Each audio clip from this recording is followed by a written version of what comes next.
আসসালামু আলাইকুম গাইস, সবাইকে রমজান মোবারক। তাদেরকে একটি প্রশ্ন করা হবে, যদি প্রশ্ন দিতে পারে তাদের দিতে হবে আকর্ষণীয় পুরস্কার। প্রশ্নটি হলো, আমাদের চার খলিফার নাম কি? দেখা যাক কে প্রশ্ন দিতে পারে।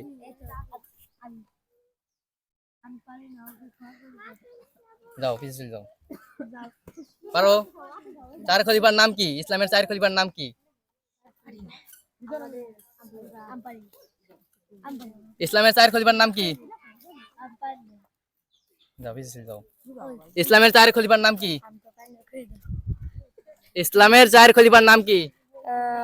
নবীর নাম, খলিফার নাম সাহাবী। সাহাবীর নাম, আবু বকর। ইসলামের চার খলিফার নাম কি? ইসলামের চার খলিফার নাম কি? ইসলামের চার খলিফার নাম কি?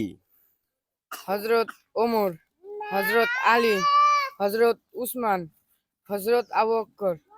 মাশাআল্লাহ মাশাআল্লাহ, সেই চারটি ইমামের নাম বলে দিয়েছেন, তাকে দেওয়া হবে আকর্ষণীয় পুরস্কার।